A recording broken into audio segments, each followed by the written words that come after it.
sortez les mouchoirs. Ma maman était à tous mes événements sportifs. Disons que je jouais au football, ok? Ma mère était sur la touche.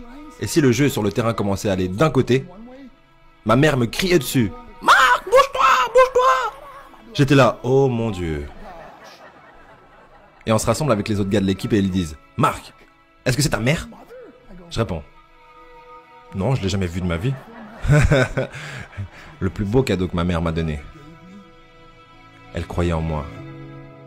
J'ai fait des overdoses sous drogue à 3 occasions où j'aurais dû mourir. Mais je crois qu'on m'a gardé ici pour une raison.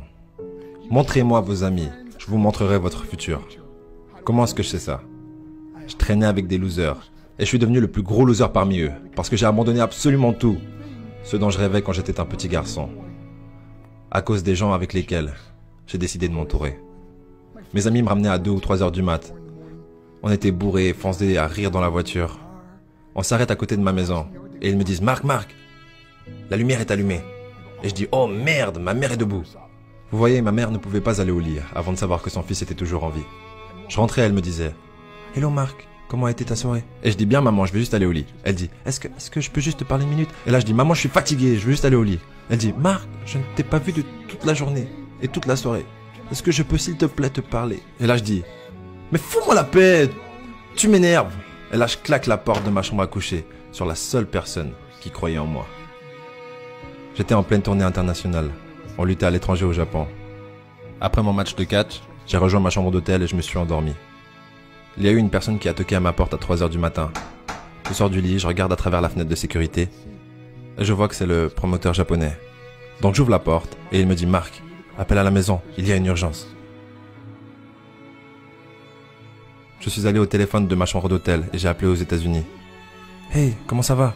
Il a dit « Marc, je ne sais pas comment te dire ça. » J'ai dit « Dis-moi simplement ce qui s'est passé. » Et d'un coup, il commence à pleurer et dit « Marc, je ne peux pas te le dire. » Je lui dis « Dis-le. » Il a dit « Marc,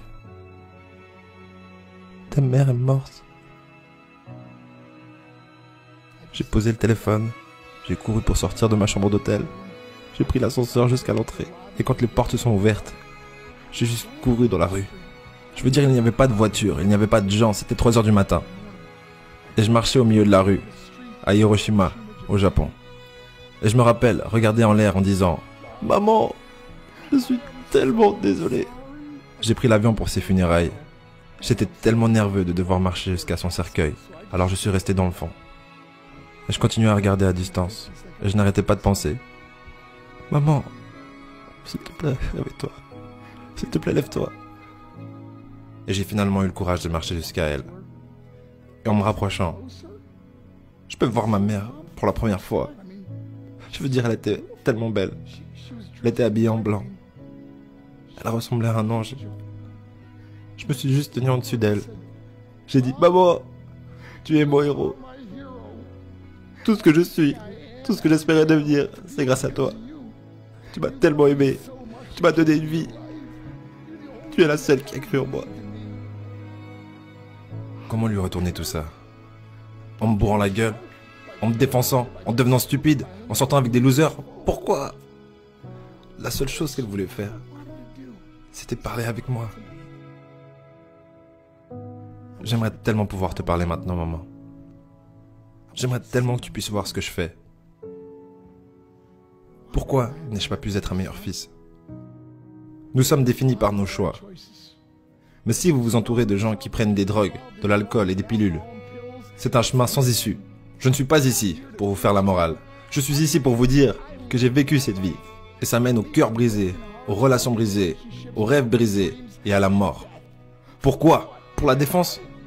Si vous avez un père ou une mère, quand vous rentrez à la maison, dites à maman que vous l'aimez. Vous voyez, toute ma vie a tourné autour de devenir riche et être célèbre. Il fallait que je devienne un millionnaire. Il fallait que je gagne la course. Je devais gagner la course aux frais de mon mariage, de ma famille, de mes amis. Pourquoi? Pour être seul dans une pièce et apprendre ce qui est réellement important. Et ceci est à quel point précieux est ce cadeau qui est la vie et nos familles et à quelle vitesse cela peut nous être pris. Vous savez, je ne vis plus le temps, je vis les moments. Vous savez, ce n'est pas ce que vous avez dans les poches qui compte, C'est ce qu'il y a dans votre cœur qui compte vraiment. L'amour. L'amour est juste un mot. Jusqu'à ce que quelqu'un vienne et lui donne du sens. Vous. Je vous le cache pas, j'ai pleuré 3 fois en faisant le montage. On a tous un pote hyper sensible dans son entourage. Du coup, cette vidéo est sûrement faite pour lui. N'hésitez pas à lui envoyer et je vous dis au prochain épisode.